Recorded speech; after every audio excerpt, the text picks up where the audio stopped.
Beleza, Afonso. Ele já está ao vivo, tá? Está começando a entrar algumas pessoas, então fica à vontade aí para começar. Se quer aguardar um pouquinho para as pessoas ir chegando, né? Beleza? Certo.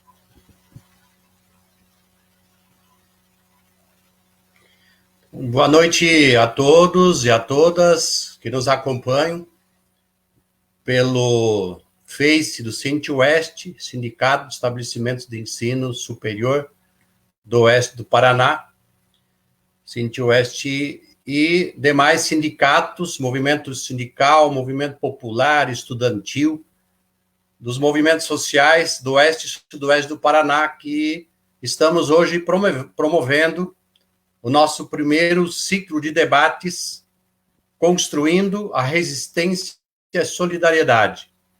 Então, esse debate que nós estamos iniciando hoje pretende formar 5 blocos no próximo período, sempre nas terças-feiras, às 19 horas. Hoje é o nosso primeiro encontro para debatermos a resistência e a solidariedade no Oeste do Paraná, e, através de participantes das comunidades indígenas, quilombolas e movimentos populares dessa região, temos a presença do Adir Rodrigues dos Santos, que é da comunidade Manuel Ciríaco dos Santos, de Guaíra. Temos também a Elisa Koifender, do Centro de Trabalho Indigenista, de Marechal Cândido Rondon. Temos o Wilson Soares, que ainda deve estar chegando, da Tecorá Iovi, de Guaíra, representante dos indígenas. Estamos aguardando a chegada dele. E temos a Tatiana do Nascimento Guimarães, da Fundação Nosso Lar, Foz do Iguaçu, e também do Movimento 8 de Março, do Movimento de Mulheres, Foz do Iguaçu e região. Então, são esses os nossos 4 debatedores de hoje. E faço aqui uma breve introdução o que vem a ser o Comitê de Resistência e de Solidariedade.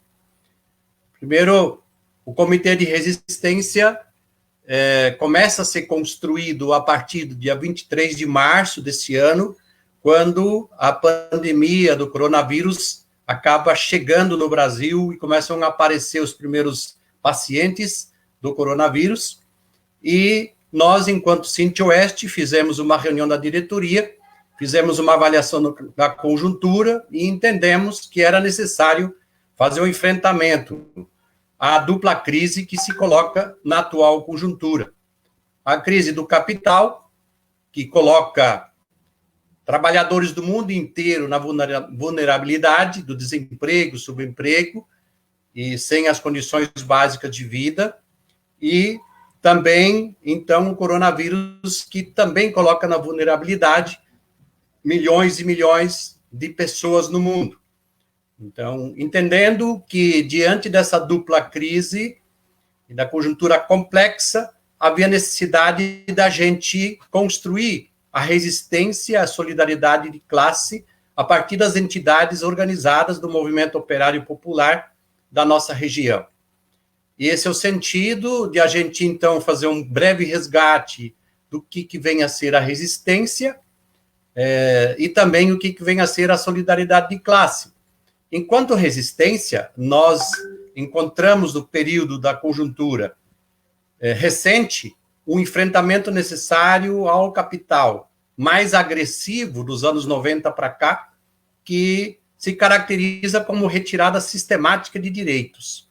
A retirada sistemática de direitos à medida que a CLT passa a ser rasgada, substituída por uma chamada reforma trabalhista, e também pela reforma da Previdência Social, que também vem retirando direitos e colocando em dificuldade maior os trabalhadores para fins de aposentadoria.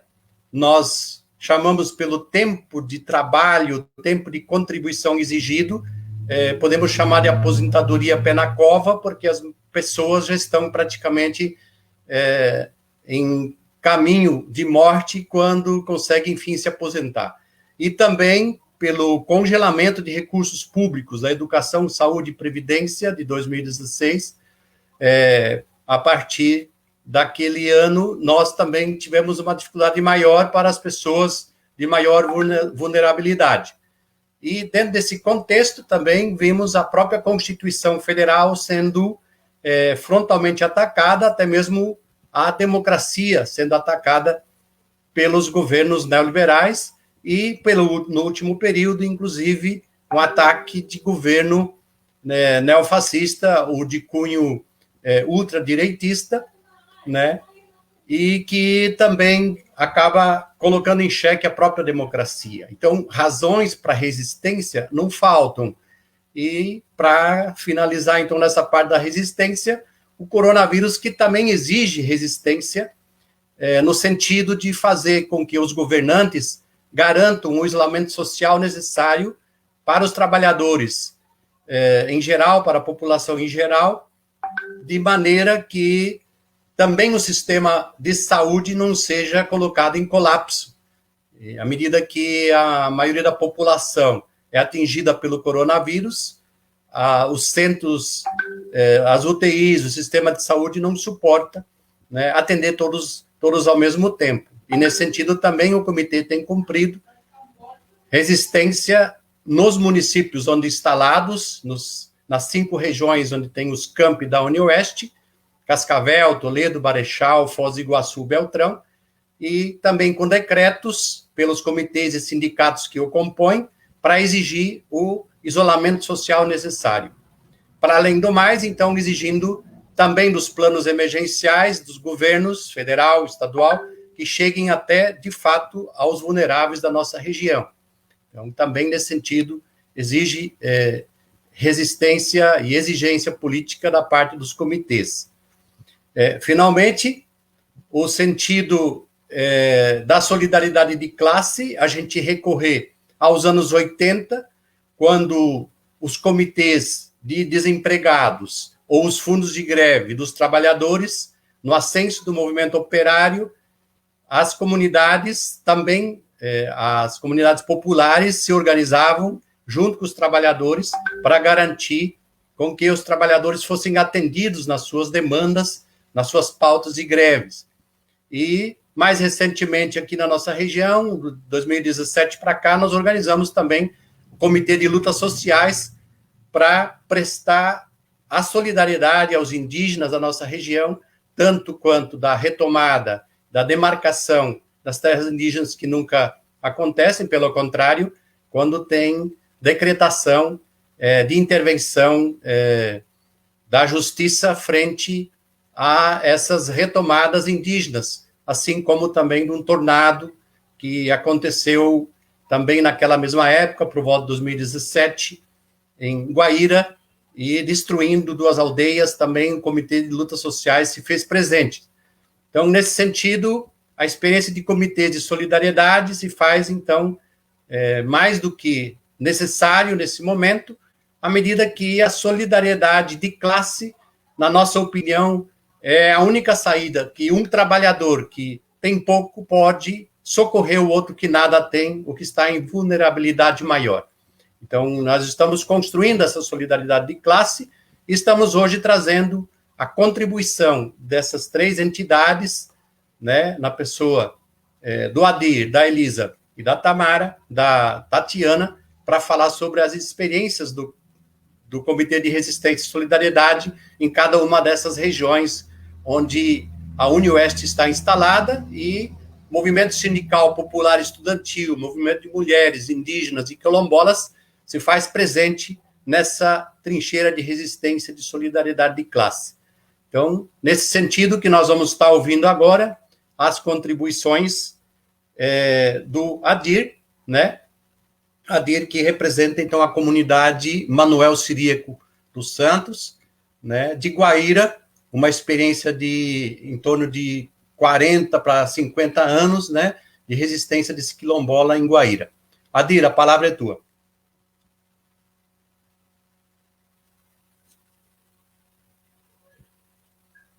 A todos que faz parte desse comitê, é muito importante para nós, porque eu acredito assim que isso trouxe para nós uma grande força aí, nos ajudando, como a gente foi convidado pelo professor para fazer parte desse comitê, e é uma importância muito grande dentro da nossa resistência, da nossa luta. A comunidade Manuel Ciríaco do Santo, há mais de 50 anos de resistência aqui nessa região de Guaíra, enfrentamos muitos problemas, fomos os excluídos por ser negro, fomos muito excluídos por ser pessoas de classe da minoria, né? E por ser negro.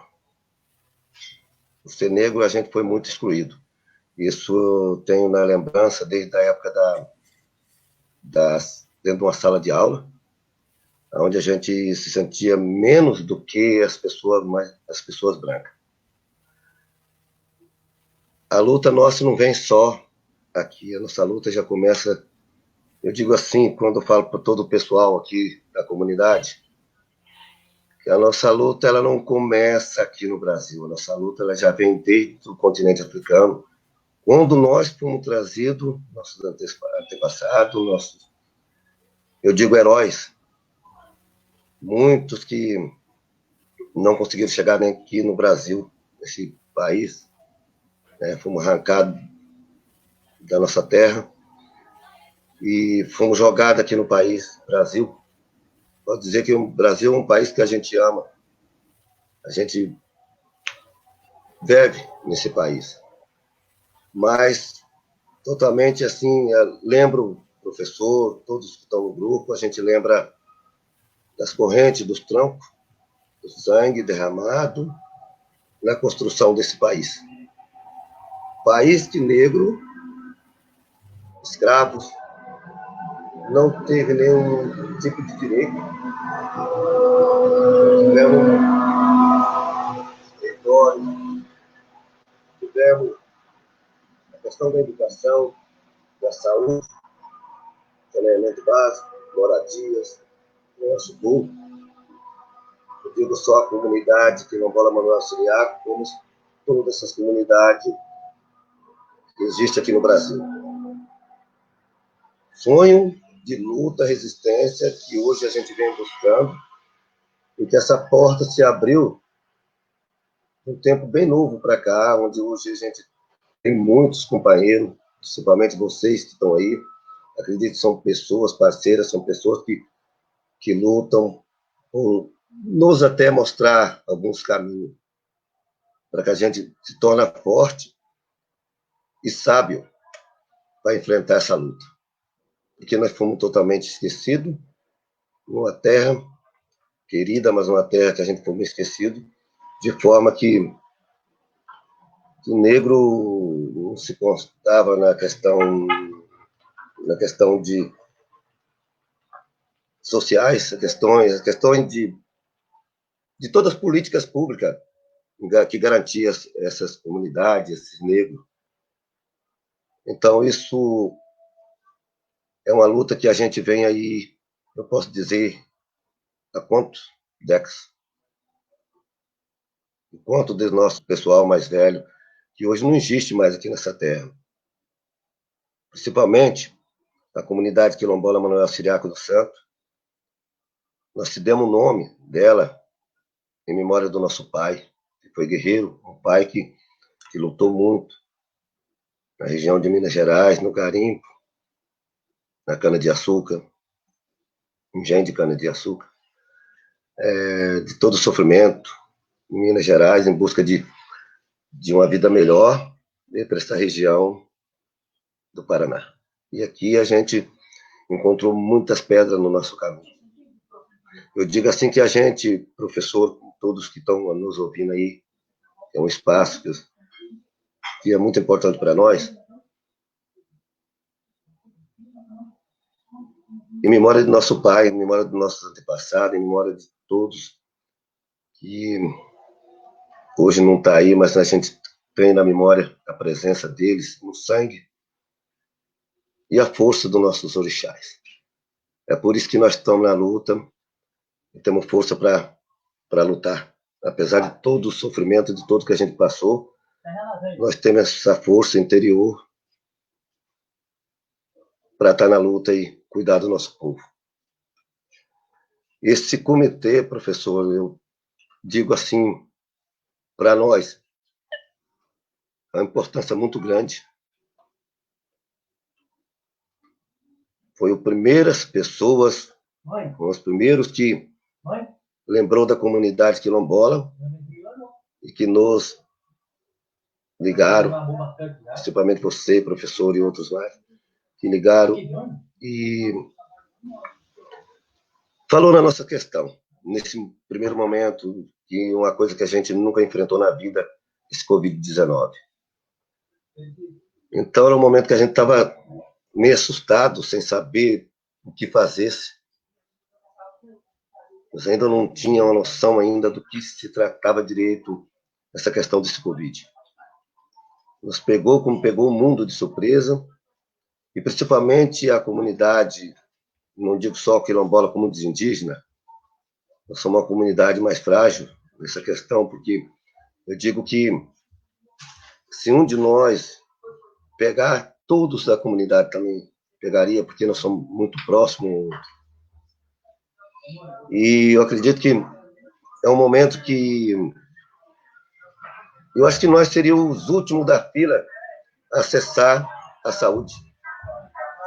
Eu digo, quem tem o dinheiro, quem tem o poder, principalmente como nosso presidente, não. Eu digo, não é meu presidente. Mas é que nem ele falou que era uma gripinha de nada, ia morrer muitas pessoas, principalmente 70% das populações ia pegar. Só que ele não pensou na questão que nós também somos seres humanos. Ele não pensou na população, nas pessoas que votaram para ele, que colocaram ele lá dentro, independente de quem votou e não votou, é um governo que tinha que governar para todos, principalmente num momento tão difícil, quando a Organização da Saúde, a Organização Mundial da Saúde, dizendo que a questão era séria. Me desculpe, acho que passei do tempo aí.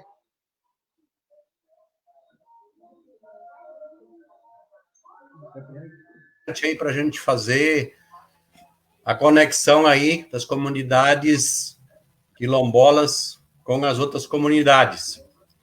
Nós vamos agora ouvir a contribuição de Elisa Koifender, que é membro da coordenação do Comitê de Marechal e é zootecnista, doutoranda no programa de pós-graduação em zootecnia da UniOeste e atua profissionalmente através do programa Paraná Mais Orgânico e pelo Centro de Trabalho Indigenista, na região oeste do Paraná. E é militante ecossocialista. Então, com vocês, Elisa. Bem-vinda. Temos aí, antes, Elisa, vários participantes aí na tela, né? A Kelly, Zé Davi, Edna, Wagner, Márcio e tantos outros. Bem-vindos todos ao nosso debate. Elisa? Obrigada, Alfonso. Boa noite a todos que estão participando. Adir, Tatiane, não sei se o Wilson conseguiu chegar. Boa noite a todos do Facebook que estão nos acompanhando. Então, eu estou contribuindo, né, agora com o comitê aqui na região de Marechal Cândido Rondon. Nosso comitê se formou em março, como o professor Afonso já colocou, na intenção de contribuir com os trabalhadores da região, numa ajuda de trabalhadores para trabalhadores, na questão do evento da Covid e das consequências dela na nossa região, né? Uma vez da dificuldade do Estado de chegar até aqui, de trazer auxílio que o Estado teria responsabilidade, nós também tentamos nos mobilizar. Então, num primeiro momento, a gente percebeu que indígenas, tiveram dificuldade de acesso ao auxílio emergencial, né? Agora também ainda continua essa dificuldade de acesso no auxílio emergencial, porque a questão agora é que você não consegue sacar esse dinheiro, né? Você precisa fazer um pagamento, só pagamentos através do aplicativo. Então, teve vários problemas no início. Então, nos reunimos, né? Nós já participávamos de outros comitês, outras organizações populares. Então, se organizou aqui, eu estou como CTI, que é o Centro de Trabalho Indigenista, e como Paraná Mais Orgânico, e também vim de um outro comitê que se chamava Comitê de Lutas Sociais, que fazia parte também o professor Alfonso. E nesse outro comitê, que agora a gente formou mais uma questão regional, tá a PP Sindicato, a UFPR de Palotina, o DCE aqui da Unioeste, a Cinti-Oeste, o CAPA, que é o Centro de Apoio e Promoção em Agroecologia, e o MST. E também tem contribuições individuais, né, que acontecem no nosso comitê aqui em Marechal. O nosso comitê se preocupou, no primeiro momento, a tentar ajudar um pouco nessa questão do acesso ao auxílio emergencial, embora a gente não pudesse sair de casa, né, mas tentar ajudar um pouco com isso, e esclarecer essas questões, e começou a se preocupar a juntar recursos para adquirir alimentação e levar as pessoas com dificuldade naquele momento. A gente se preocupou com artistas na região que trabalhavam dependiam da noite, dos shows, ou tinham contratos apenas temporários. Nós nos preocupamos com pessoas estrangeiras, haitianos, senegaleses, Serra Leoa, então, ou demais pessoas que não estavam no CRAS, né, que de repente tinham alguma renda, não precisavam de auxílio do Estado, mas de uma hora para outra passaram a ter necessidades, né? Então, ao longo desse período, até agora, nós já conseguimos fazer três processos de doação, a maioria delas se deu em torno de alimentação.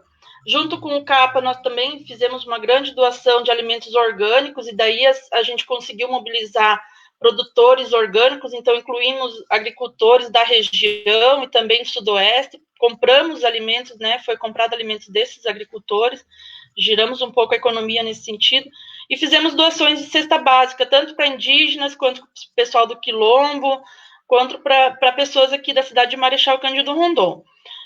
Também foi feito doação de roupas, cobertores, não uma quantidade muito grande, essa demanda nunca termina, né, tanto de alimentos quanto de roupas e cobertores, e também agora a gente começou, junto com o pessoal da UFPR, com o pessoal do CTI e da Comissão Guarani-Urupá, acho que o Wilson vai falar melhor, a gente conseguiu comprar alguns EPIs, porque a gente está muito preocupado com a possível entrada da Covid nas aldeias de Guaíra e Terra Roxa, haja visto que elas já entraram nas aldeias de Diamante, se eu não tenho certeza absoluta, mas da aldeia de São Miguel da Ocoí. Então, nós estamos preocupados nesse sentido, estamos nos mobilizando, precisamos de mais ajuda, mais mobilização, porque, ao que tudo indica, aqui na região a Covid está em plena ascensão, está aumentando, provavelmente em algum momento a gente vai estar mais limitado nesse sentido, e a gente precisa de mais mobilização. Então, a ideia de publicizar mais, de convidar mais pessoas que se sintam solidárias, né, que pudessem entrar em contato através dos nossos Facebooks ou de outras formas, para também participar e contribuir com os comitês. A ideia é que seja de trabalhadores para trabalhadores, aqueles que ainda conseguem trabalhar, que ainda mantêm a sua renda e que conseguem ser solidários e formar consciência de classe para aqueles que estão passando necessidade nesse momento. Essa seria a minha fala inicial.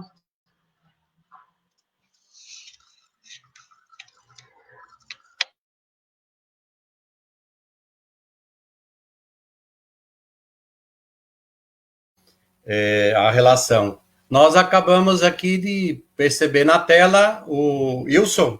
Wilson, boa noite, tudo bem? Está nos ouvindo, Wilson? Wilson? Está conseguindo ouvir a gente? Eu tô. Está ouvindo? Beleza.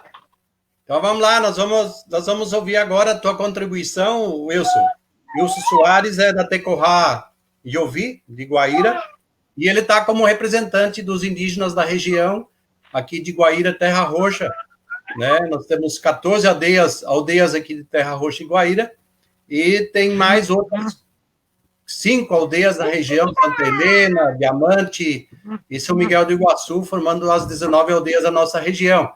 Então, Wilson, com você, então, a palavra para falar sobre a tua relação com o comitê e também com os indígenas da região oeste do Paraná. Tá tudo bem com o som aí? Tá tudo beleza. Estão me ouvindo? Dá para ouvir bem.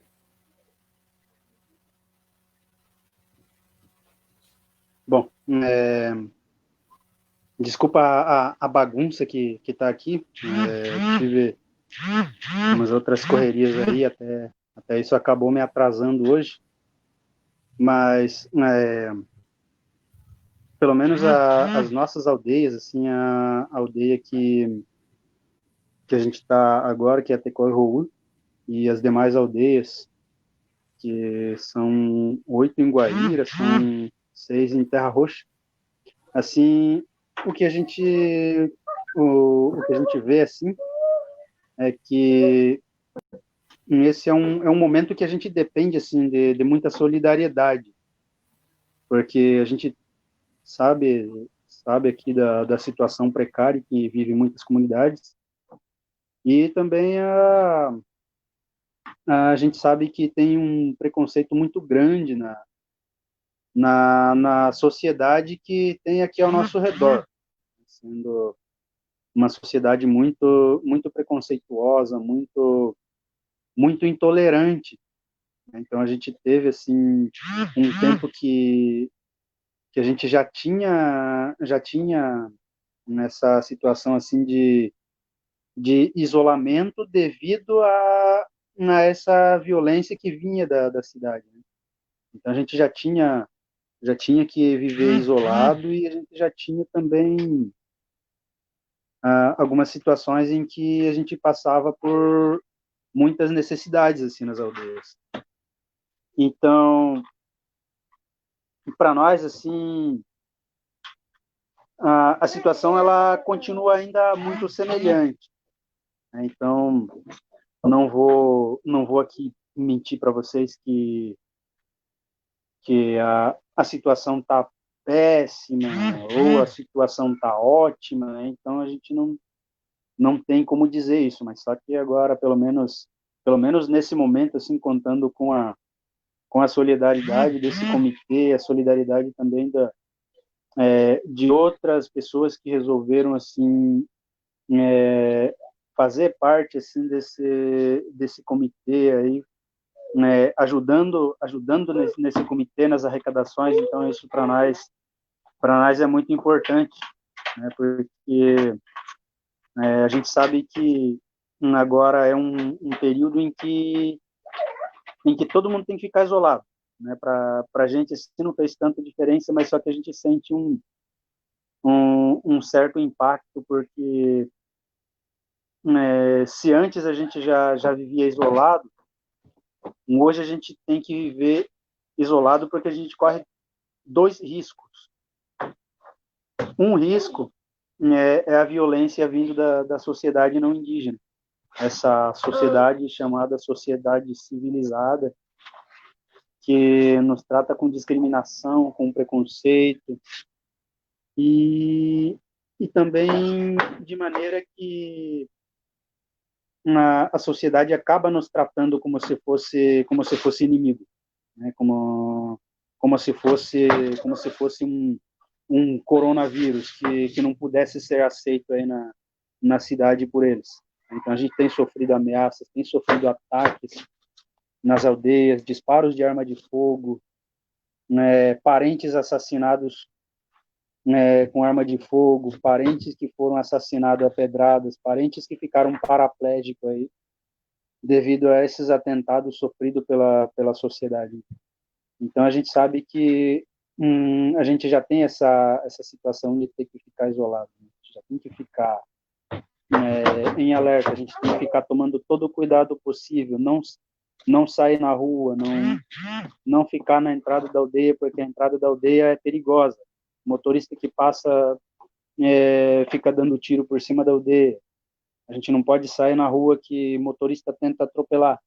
A gente sofre tentativas de atropelamento. Alguns atropelamentos acontecem.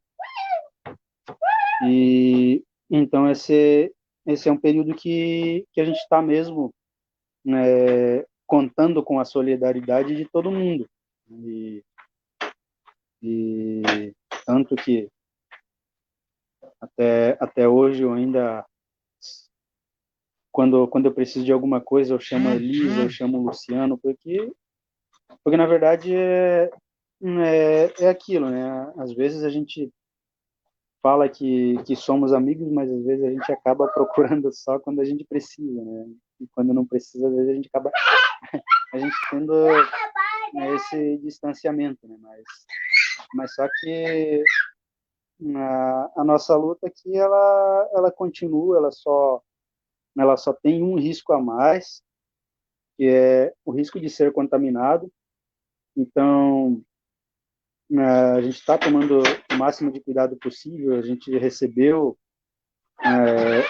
alguns EPIs, a gente recebeu as máscaras, viseiras.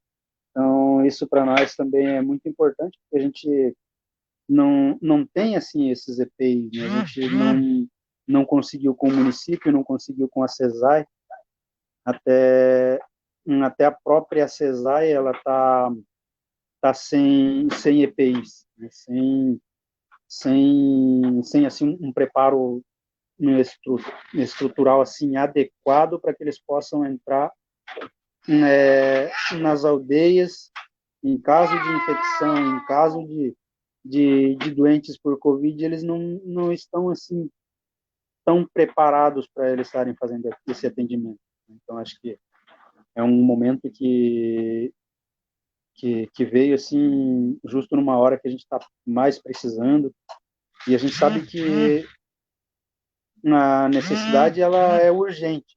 Se a gente pode fazer alguma coisa, a gente tem que fazer agora, né? A gente não pode esperar, não pode esperar que as coisas aconteçam primeiro para depois a gente correr atrás de plano emergencial, para a gente correr atrás de espaço para isolamento, de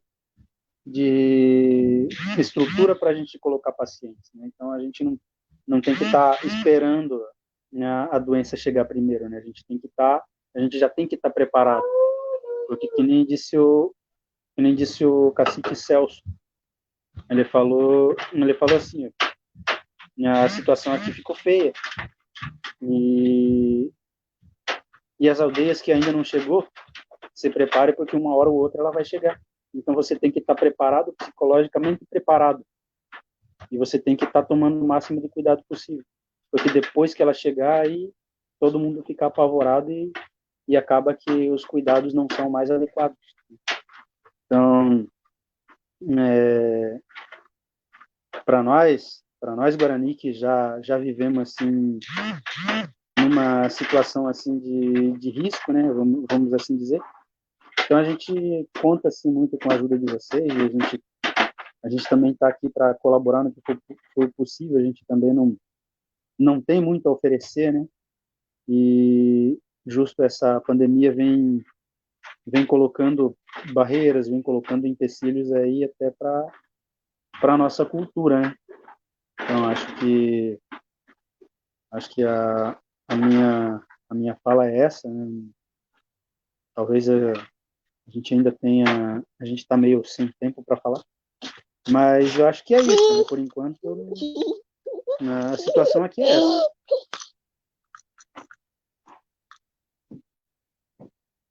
Pela sua fala, contribuição muito importante para a gente compreender um pouco melhor a situação dos indígenas, da região que você representa aí.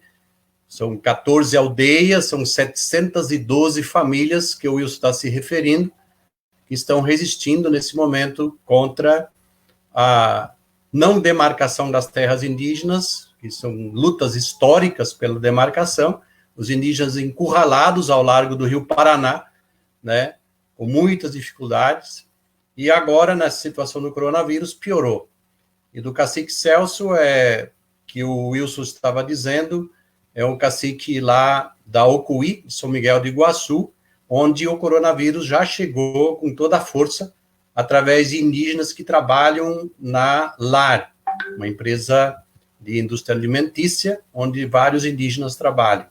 E esses, então, trouxeram para dentro da aldeia o coronavírus.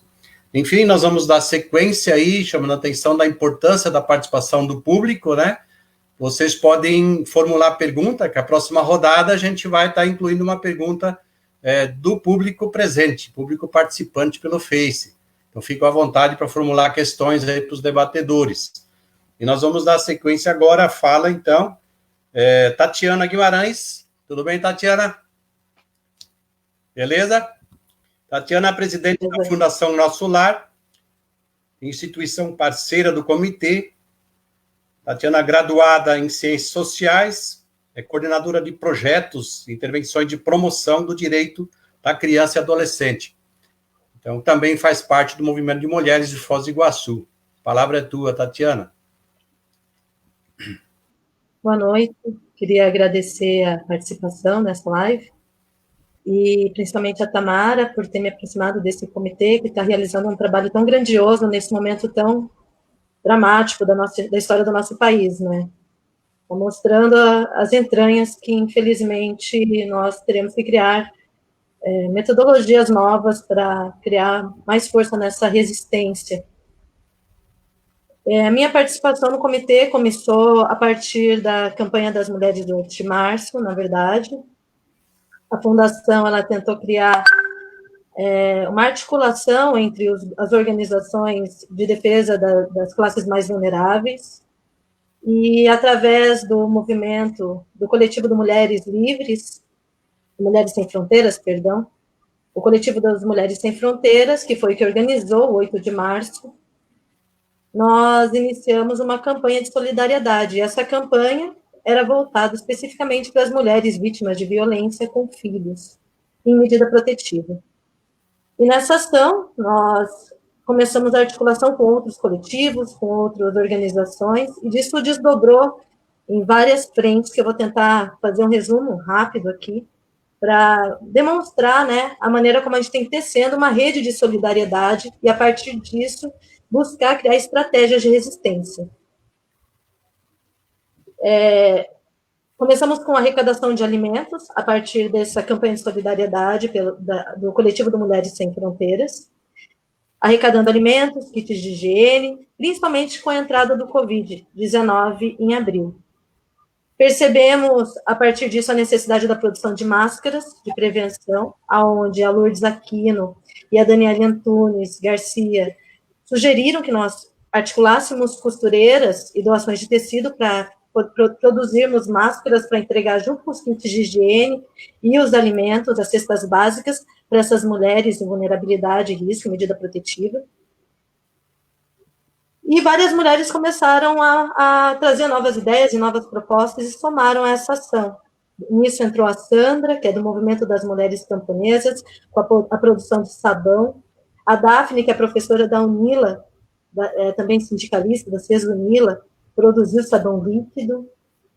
Iniciamos campanhas de arrecadação de roupas. A Iraci, que é coordenadora da Patrulha Maria da Penha, a Kiara, do CRAM, apoiaram a nossa ação, buscando identificar quais eram as mulheres em maior vulnerabilidade dentro das medidas protetivas, né, que não conseguiram auxílio emergencial, que não tinham mais renda, porque fechou a ponte da amizade, não tinham mais acesso ao trabalho no Paraguai, não tinham mais acesso ao trabalho informal, com isolamento vertical.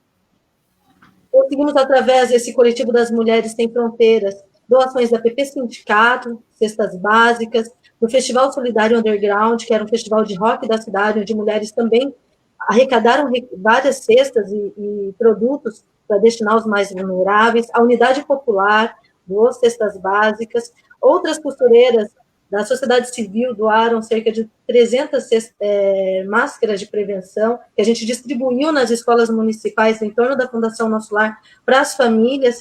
Isso em abril, né, em março, abril, em maio. Todo esse trabalho foi feito tentando diminuir um pouco o impacto da Covid e do índice que a gente já estava percebendo que que ia chegar e atingir as crianças e adolescentes de uma maneira muito brutal, porque as escolas foram fechadas para o isolamento, né?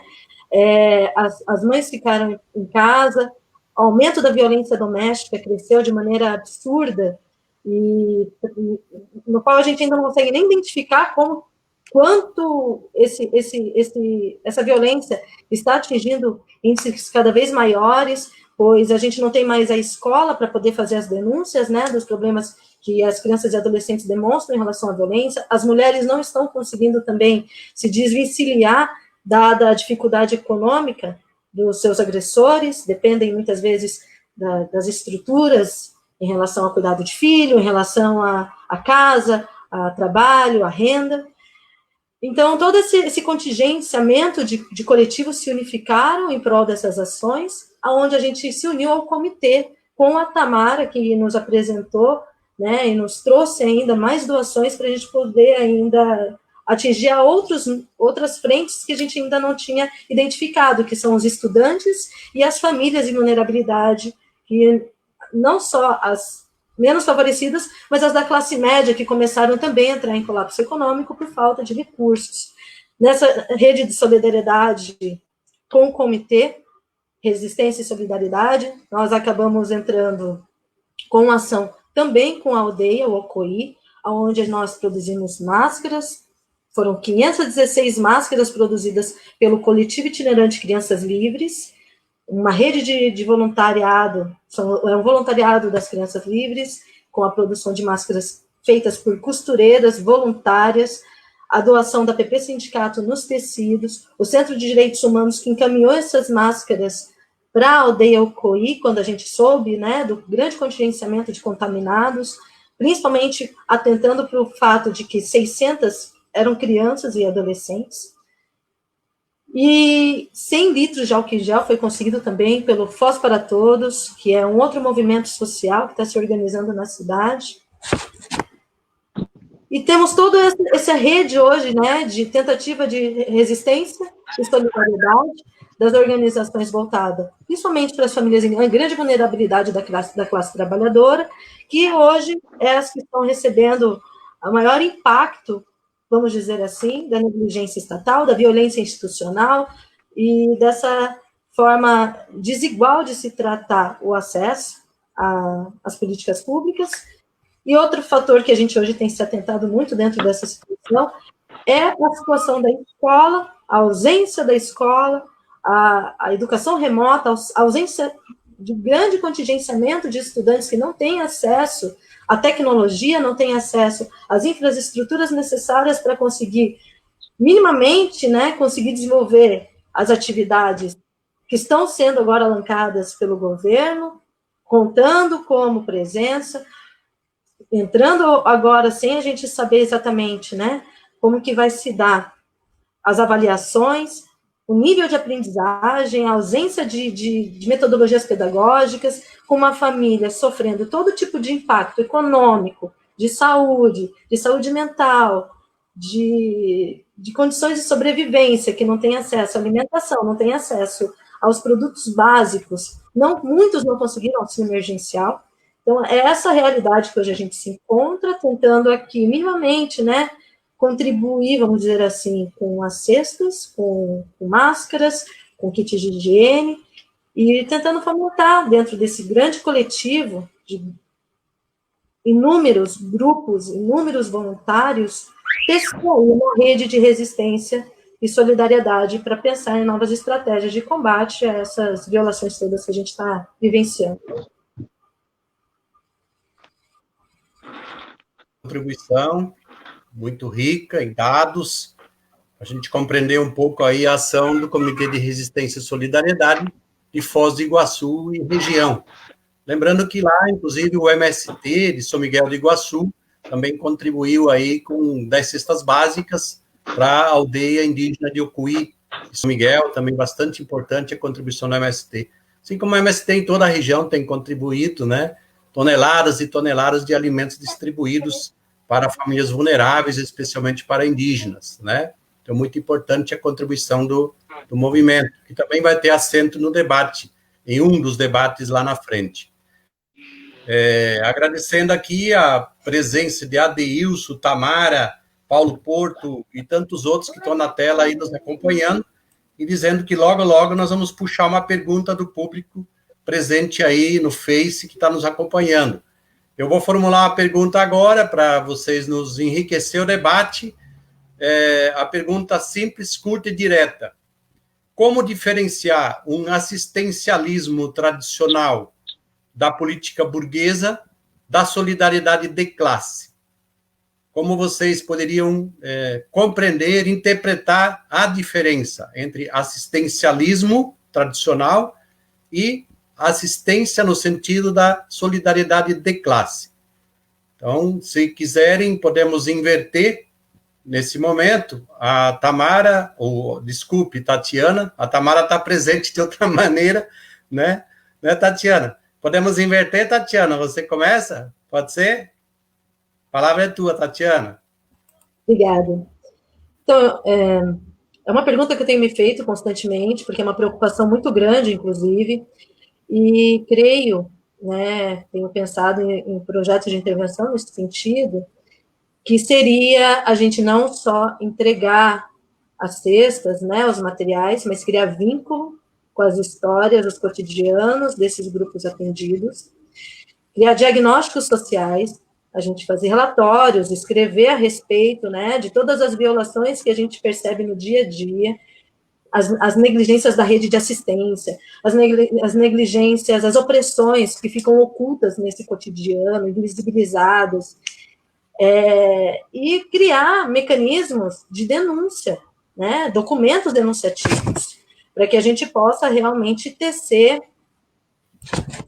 a resistência, não só dentro da estrutura burguesa, porque eu acho que não tem como a gente também não se utilizar dos aparatos democráticos, dos órgãos fiscalizadores de defesa dos direitos fundamentais, mas a gente tentar trazer, dentro da entrega desses vínculos criados, desses produtos de assistencialismo, né, dessa assistência básica, fomento de consciência de classe, a gente discutir as violações e tentar trabalhar ali conceitos fundamentais, com a troca de saberes, a teoria, com a realidade concreta dessas pessoas, e, quem sabe, construir o que é fundamental para qualquer transformação social, que seria a praxis, né? A gente unificar essas habilidades e poderes, sejam através de organismos de organização, de luta de classe, de entidades privadas, como uma fundação Nosso Lar, mas de proteção do direito da criança e adolescente, e mostrando que a violação básica da criança e adolescente, que tem um problema de negligência, de sofrimento psíquico, de violação de direito à educação, de violência de direito à moradia. Aqui em Foz, agora a gente vai ter também remoções urbanas, né? Temos a dona Laide, que é uma senhora que ficou 30 anos construindo uma grande produção de orgânicos, revitalizou espaços comunitários em risco de remoção em plena pandemia. Então, eu acredito que a gente unificando as frentes, né, já identificadas com as violações gritantes que nós já temos, mas ainda tentar trazer isso para o lado urbano, para dentro das casas das famílias que estão sofrendo os impactos desse sistema cruel, e discutir a troca desses saberes, né, criar vínculos. O assistencialismo não pode ser porta de resolução de nenhum problema, mesmo porque a gente nem vai aguentar. Quantas cestas básicas a gente vai precisar arrecadar para conseguir minimamente matar a fome das pessoas, e não consegue matar com essas cestas básicas. Isso também é mais uma questão que tem que ser vista. A gente só está aliviando um pouco o desespero, mas eu acho que a gente tem que realmente criar redes de conscientização, de denúncias, trazer essas pessoas para serem protagonistas também, elas serem vozes, né, dentro dessa nosso trabalho, dentro desse comitê, por que não? E criar, sim, minimamente uma rede de resistência além da solidariedade.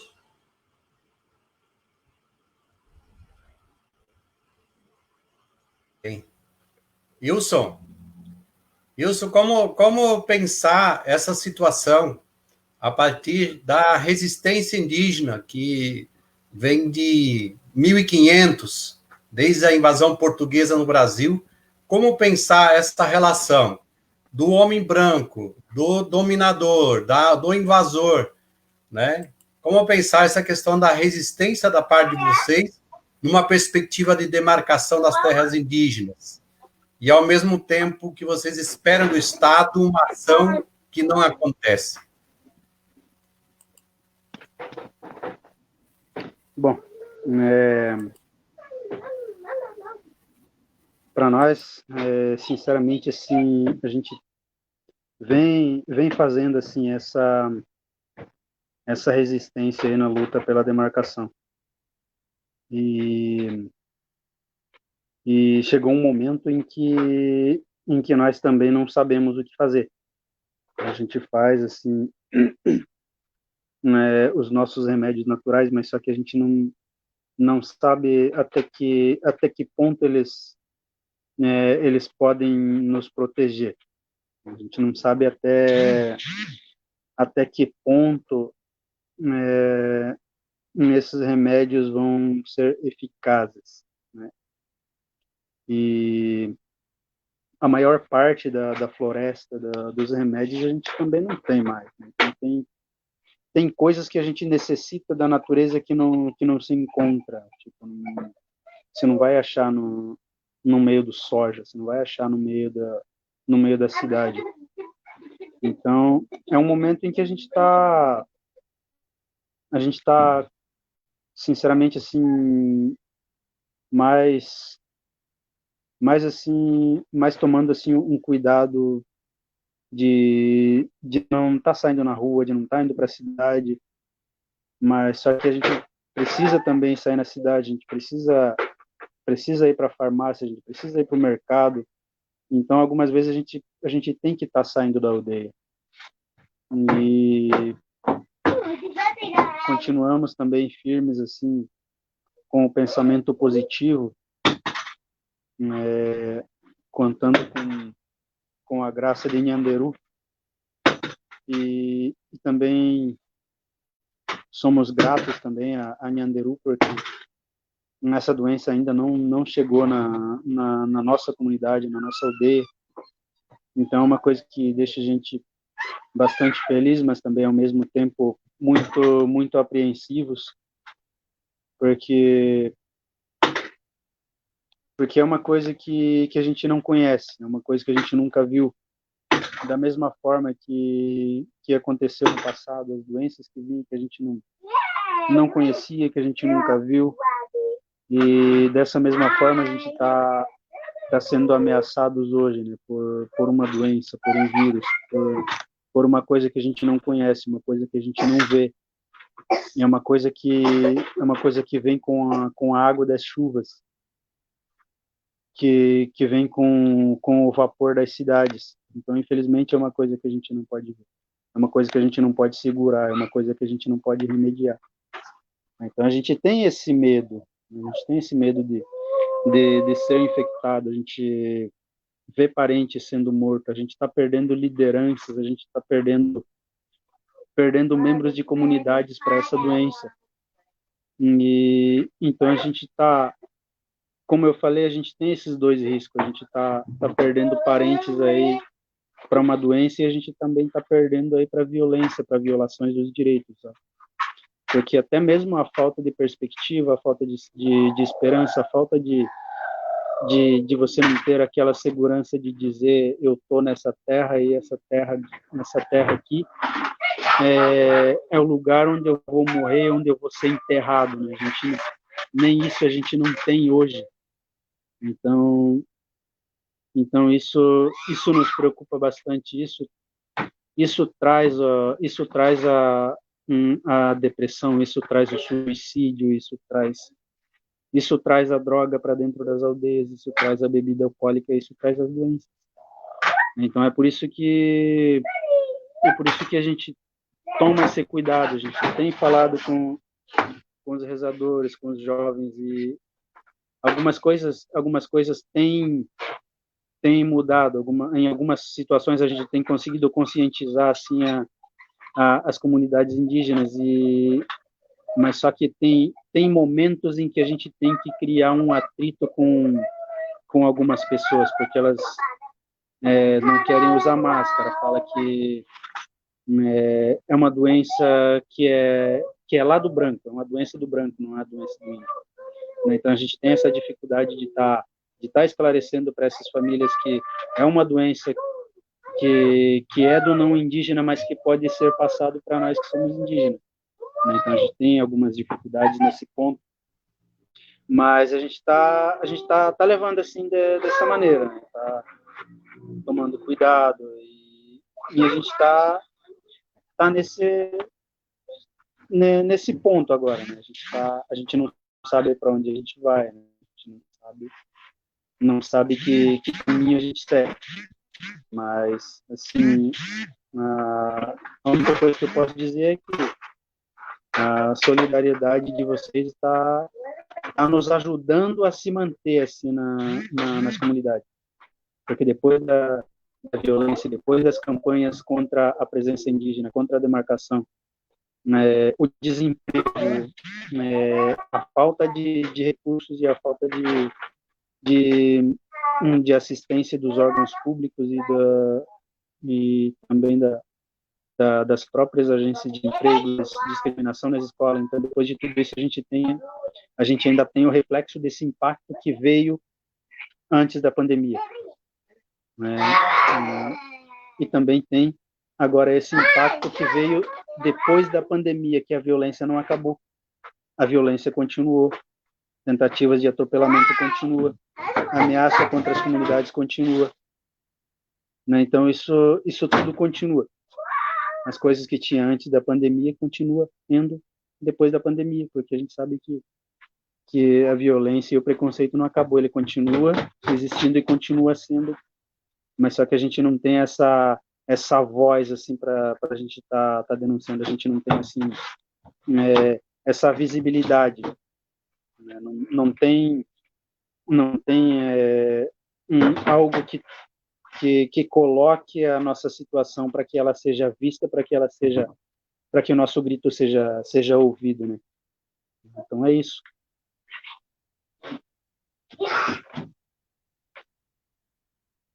Contribuição muito rica. Seguindo essa mesma sequência do pensamento do Wilson, a Tamara fez uma pergunta, está aqui na tela, para o Adir, depois se Elisa, Tatiana também quiserem comentar, sobre os impactos que a pandemia do coronavírus tem causado na comunidade, na sociedade, e de que forma é possível resistir ao coronavírus agora, que o Wilson acaba de falar, que a dificuldade dos indígenas vem se arrastando ao longo de séculos, né? E que agora, com a pandemia do coronavírus, tem piorado, né? E na comunidade de vocês, Adir, como é que é essa situação? Os impactos que o coronavírus causou na comunidade de vocês, tanto dentro dos que a gente sabe que tem membros da comunidade que trabalhavam nas cidades e que agora... Então, se puder falar um pouco sobre a situação aí, dos impactos. Pois é, gente, eu acho que a mesma palavra, da mesma forma do pensamento do Wilson, acho que nós somos um grupo que eu vejo que sofre bastante a questão dessa epidemia. Primeiro que nós temos pessoas dentro da comunidade, são pessoas que são de risco, que hoje nem na comunidade, nem na cidade não estão saindo, fica mais em casa. Da forma do remédio também, que nem o Wilson falou, a gente procura se manter a imunidade do corpo um pouco alta, né? Indivíduo do medo, porque o nosso pensamento é o seguinte, já vejo uma questão de preconceito sobre a questão de quem está contaminado. Principalmente, eu digo, se uma comunidade que nem a nossa, digo, como indígena, como comunidade quilombola, a nossa, eu vejo que se uma pessoa pegar, de forma que isso levaria outros membros da comunidade também pegar, porque são comunidades que estão presentes, estamos juntos todos os dias nas nossas atividades. E vejo que hoje essa questão dessa doença, como é uma doença invisível que a gente não conhece, de toda forma a gente tem que acessar outras pessoas, tem que ir também na cidade, e é uma coisa que a gente não espera, não tem aquela consciência, assim, saber que você não vai pegar. Eu acredito assim que só Deus mesmo e os orixás que nos protejam e livra nós dessa doença tão infeliz, mas é um risco muito grande. A gente sofre hoje a questão financeira e tem um pensamento que talvez para frente, ainda nós estamos no começo da pandemia, que eu acredito que isso vai refletir mais tarde. A questão, falando também do auxílio emergencial, tem pessoas na nossa família que não conseguiu acessar esse auxílio. E eu vejo que essa questão desse dinheiro que o governo está dando, que é um direito nosso, um direito de todos, vejo que pessoas que não precisam estão acessando esse auxílio emergencial. Pessoas que têm poder, pessoas que têm dinheiro, e não pensam na questão do ser humano que estão precisando, pessoas que têm seu aluguel para pagar, pessoas que têm filhos para tratar, pessoas que estão passando dificuldade, fome. E eu vejo que essas pessoas não têm consciência do que estão fazendo. Eu acredito que deveria deixar para as pessoas que precisam. Então é um impacto, professor, um impacto muito grande, que eu vejo que ainda coisas ainda talvez piores podem acontecer ainda na questão dessas pessoas mais carentes. Pensamento entre nós aqui, todo dia a gente conversa, principalmente com os jovens, os adolescentes, nessa questão, porque, que nem o Wilson falou, é difícil lidar, talvez, com as questões de hoje, os jovens. Eles acham que não corre tanto risco, então se deixa ficar mais à vontade. Mas nós mantém aqui na comunidade uma questão bem rígida, porque a questão dos visitantes, questão de pessoas que vêm até a comunidade, nós já temos um local onde tem o álcool gel, a gente mantém, quando vai para a cidade também, usar máscara, sempre está com álcool gel, mas não só isso, só o álcool gel, para garantir da pessoa não ter risco de pegar a doença. Então, temos bastante medo, sim.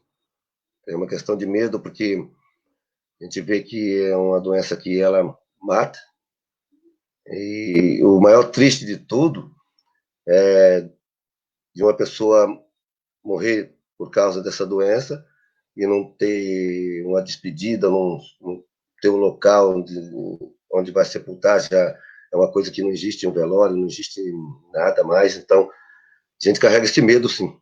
Um medo muito grande que a gente carrega. Então, a gente mantém esses cuidados. Mas essa doença, ela trouxe para nós muito prejuízo, sim. Uma questão, eu digo, principalmente financeira.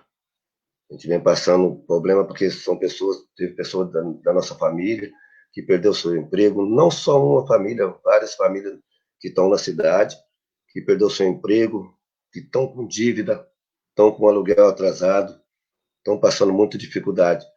E hoje, essa parceria, esse comitê nos ajudou bastante, nos trazendo a cesta básica, tivemos ajuda também do movimento negro, tivemos ajuda do sindicato, dos funcionários do Banco do Brasil, tivemos ajuda aí do Estado, da RPR também, nos ajudou, trazendo os kits de materiais de limpeza, nos ajudando com cesta básica. Isso está nos criando uma força, assim. Mas eu digo assim, é preciso existir uma política em função dessa resistência. Porque eu vejo que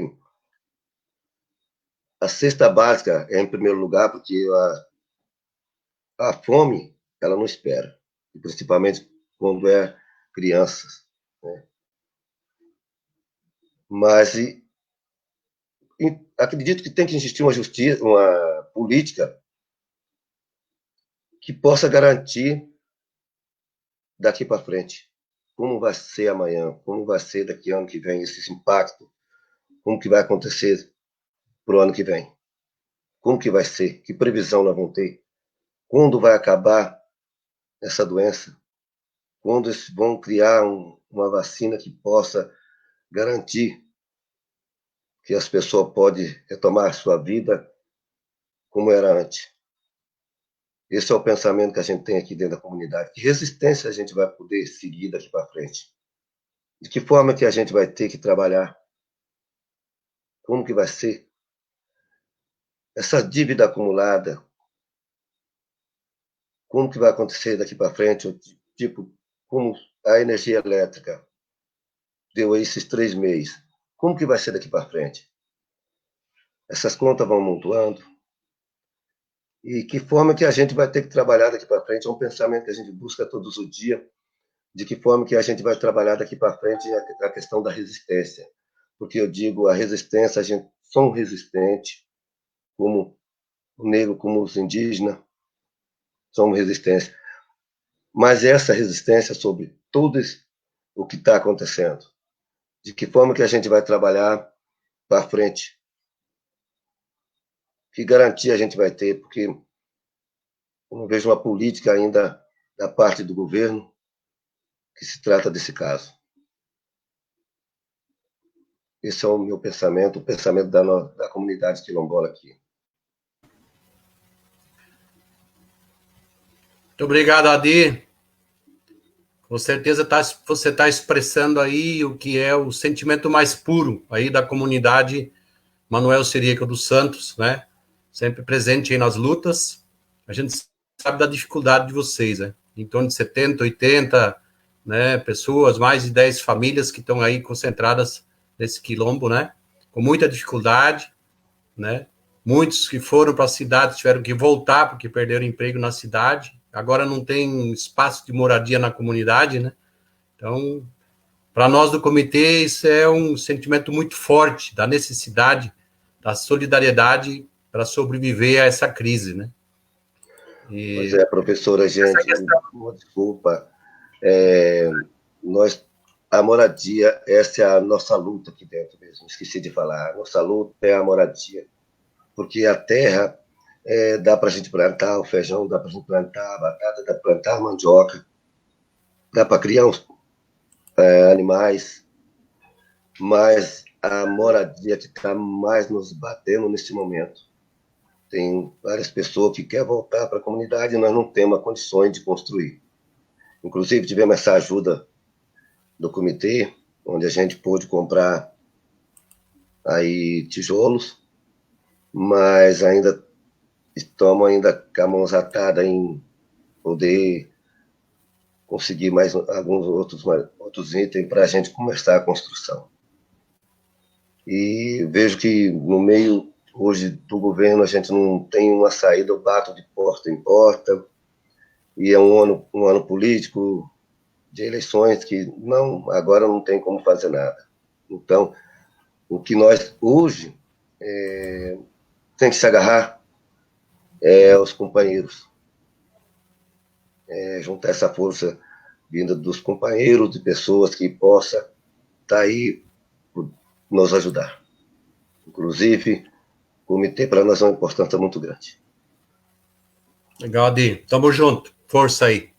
Força, professor. Na sequência, então, camarada Elisa vai estar fazendo uma fala, retomando um pouco a pauta do assistencialismo e solidariedade de classe, para a gente estar atravessando o período. Como disse o Adir, essa dificuldade aparentemente está apenas começando, né? O indicativo é que, se continuar nas políticas que nós estamos vivendo hoje, nós estamos na verdade, no início de uma barbárie social pela frente. Tudo indica essa questão da crise econômica, crise do capital, sem políticas de Estado, o abandono do Estado frente às demandas sociais. O indicativo é que a gente caminha para uma barbárie social. Mas como trabalhar isso, Elisa? Essa questão de a gente ter a solidariedade e não cair no assistencialismo tradicional.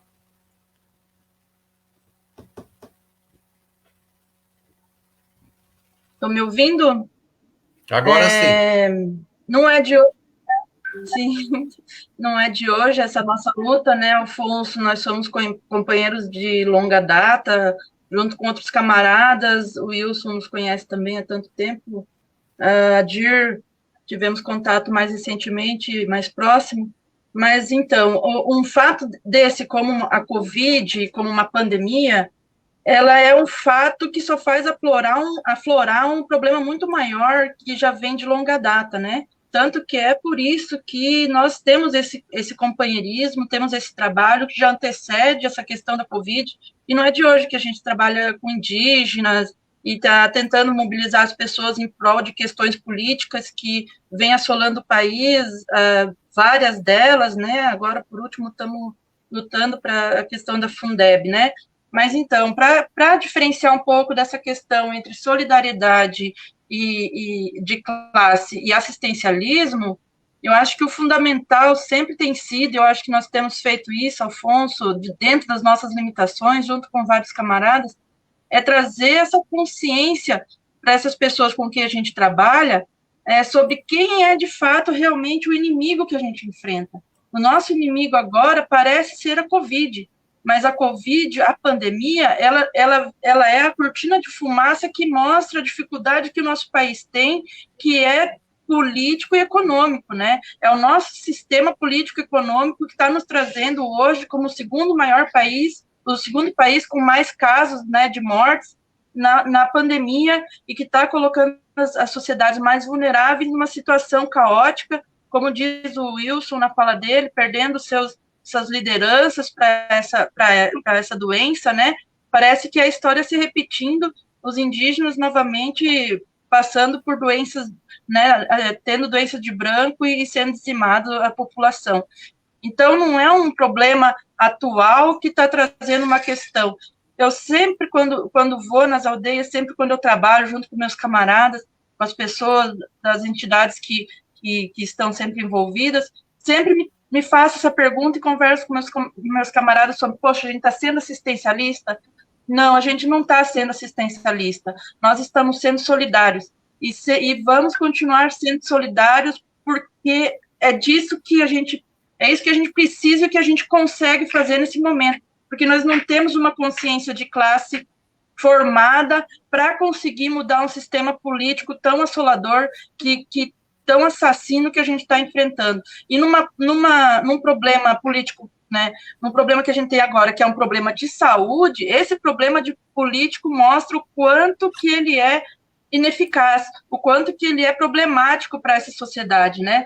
E nesse momento, eu acho que, assim, quando a gente leva uma cesta básica, quando a gente tenta trazer, né, o que o Estado não consegue cumprir, uma parte ele cumpre, outra parte não, quando a gente leva algum EPI, quando a gente leva algum cobertor, quando a gente consegue comprar algum pouco de material de construção, e talvez a gente consegue depois mais um outro tanto, ou alguma entidade consegue, o que a gente está fazendo não é assistencialismo, a gente está tentando levar resistência para essas populações. Por quê?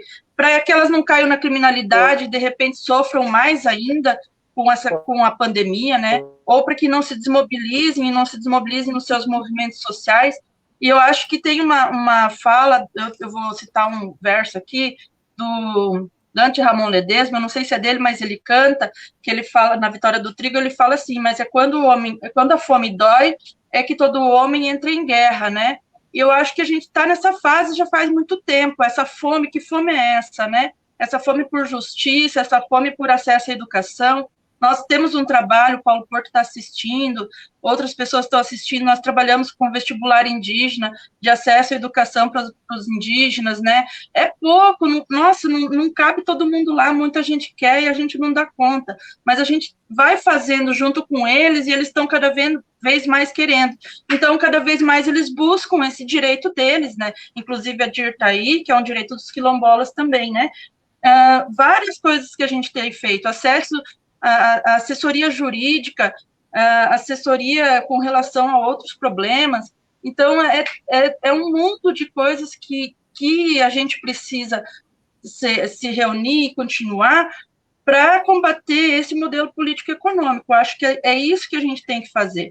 E eu acho que a Covid, ela é um problema muito sério, mas, assim, o que fica para os demais que têm se somado nessa luta é que eles continuem. O que a gente vê muito, né, Alfonso, acho que tu pode comprovar isso, Wilson e Adir, é que, às vezes, a gente tem camaradas que se somam na luta, vão um dia ou dois juntos na aldeia para alguma tarefa e depois nunca mais aparecem, né?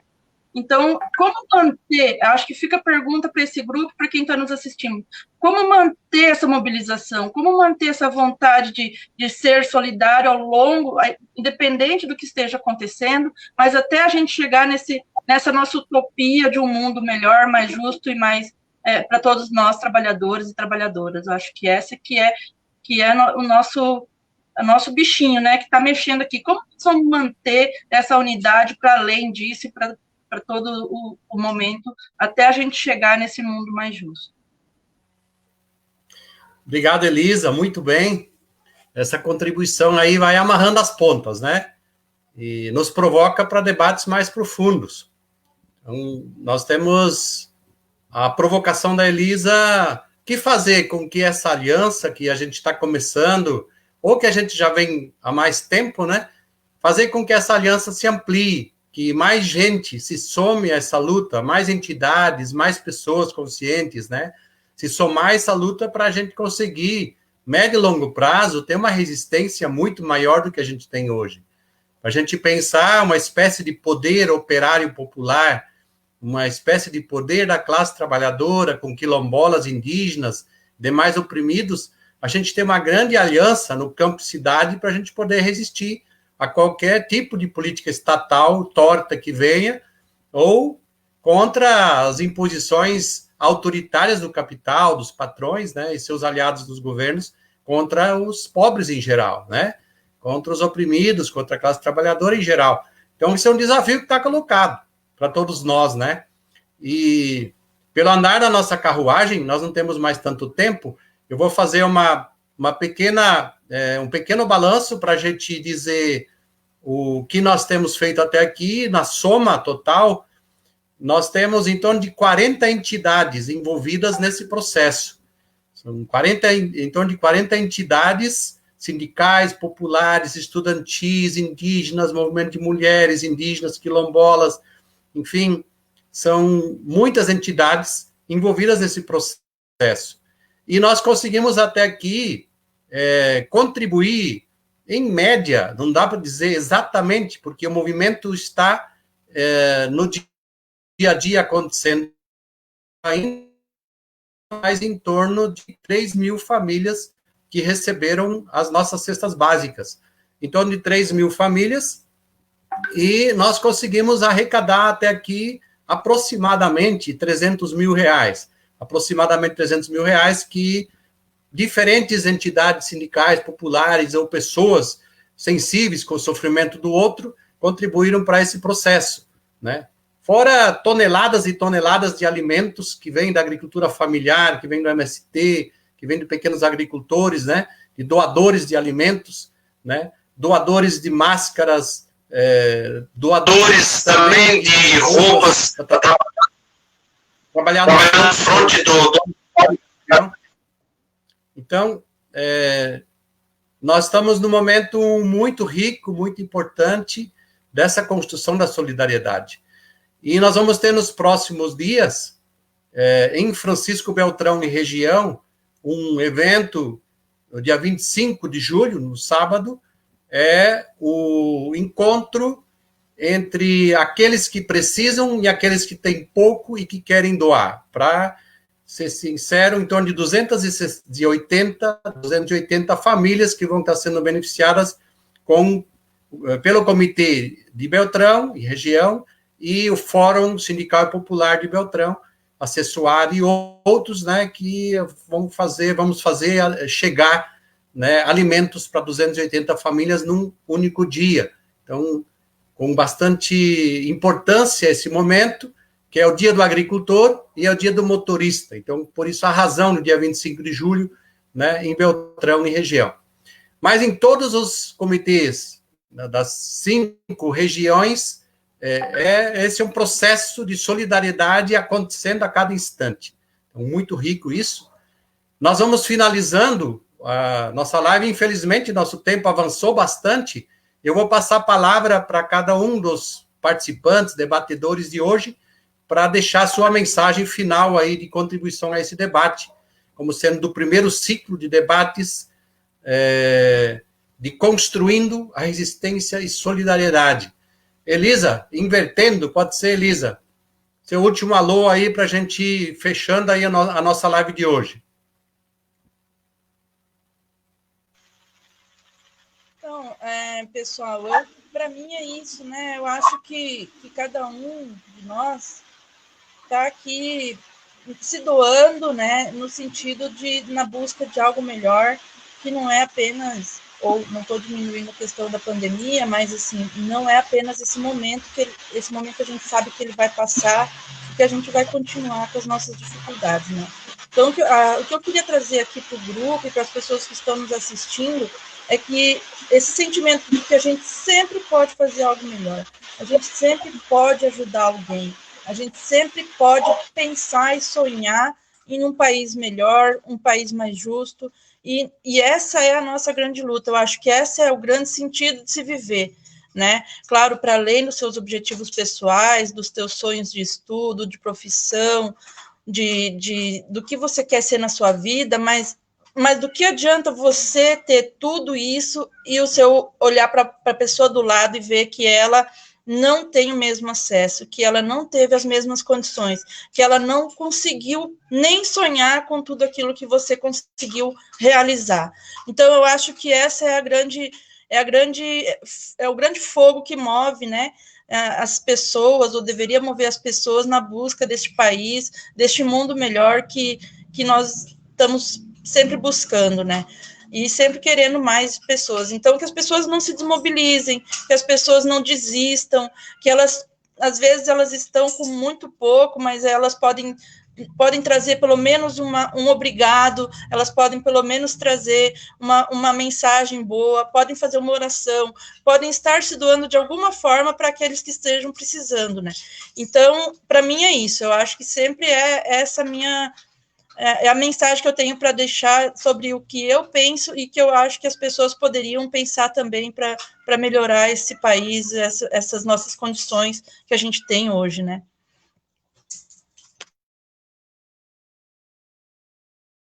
O Wilson saiu?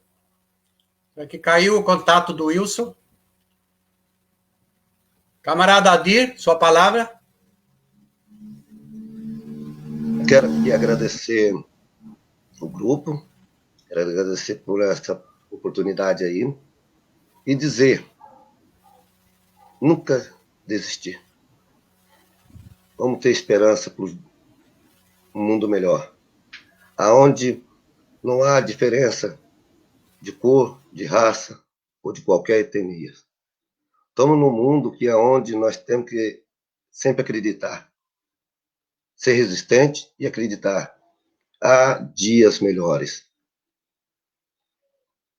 Já aprendemos a voar como peixes, a nadar como os pássaros, mas ainda não aprendemos a sensível arte de viver como os irmãos.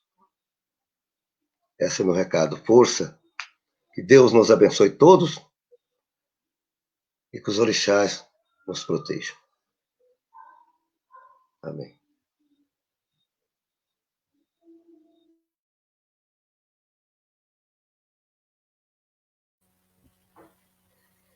Vidas indígenas importam. Tatiana. A palavra é tua. Difícil, né? Conseguir responder a como manter esses elos, né? Mas eu acredito que o mais difícil nós conseguimos, que foi criar uma rede de solidariedade. 50 entidades e grupos em 3 meses de articulação. Só falta agora a gente criar o nosso projeto de resistência. Eu acho que fundamental seria, se nós conseguíssemos, né, a partir desses elos, criar um projeto popular, unificar as nossas lutas. Acredito que esse é o caminho do projeto político, que dentro dessa destruição institucional de tudo que a gente, né, tinha como modelo, porque a gente não sabe o que vai voltar a ser, é uma grande oportunidade da gente também reconstruir. E reconstruir agora com as vozes de baixo, não as de cima. Então, creio que a nossa saída agora é não desanimar, não perder a força, né, não deixar a nossa saúde mental nos derrubar, e e unificar nossas lutas, criar mecanismos de aproximação, agora de resistência, de solidariedade nós já temos, agora de resistência. Obrigada pela oportunidade. Muito obrigado, Tatiana, pela sua contribuição. Com certeza, as suas palavras, como as palavras do Adir, da Elisa, do Wilson, são palavras que nos fortalecem e nos colocam, continuam nos colocando em movimento. Né? Na verdade, nós temos ainda muito tempo pela frente, vocês são mais novos que eu, muito mais tempo pela frente para a gente construir um movimento que seja um movimento da nossa região, um movimento nacional, internacional da classe trabalhadora, para a gente conseguir virar a mesa, que não demore tanto, né? Para a gente conseguir virar a mesa para construir um outro sistema, que seja um sistema social que seja pelo fim da exploração, o fim da opressão, né? Que seja um sistema solidário entre as pessoas, entre os grupos, entre as etnias, entre todas as pessoas, né? Pela igualdade social, étnica, de gênero, para a gente poder pensar uma sociedade, na minha opinião, socialista, né?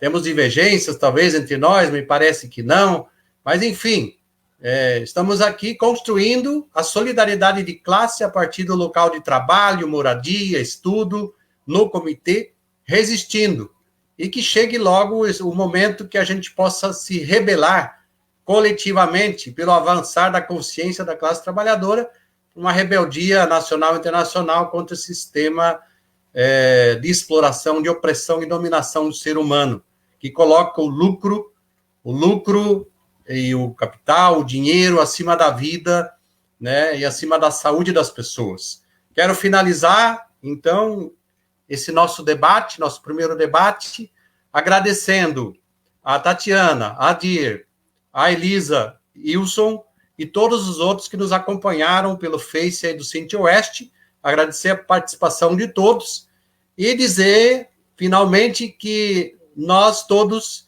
temos que tirar o nosso chapéu para os trabalhadores da saúde, os trabalhadores, os médicos, enfermeiros, auxiliares técnicos, auxiliares de enfermagem, a todos os trabalhadores de saúde que têm resistido bravamente para salvar vidas em nível nacional, internacional, e o nosso repúdio, né, ao presidente da República que acha, né, que a Covid-19 é uma gripezinha.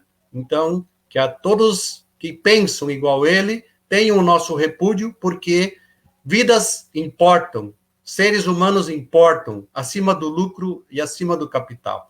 Então, muito obrigado a todos, uma boa noite e a luta continua. Beleza?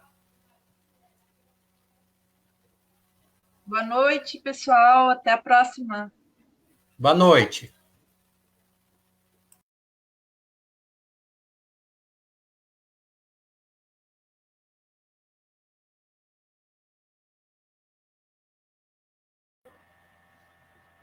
Todo mundo já saiu. Só ficou você. Então tá, boa noite.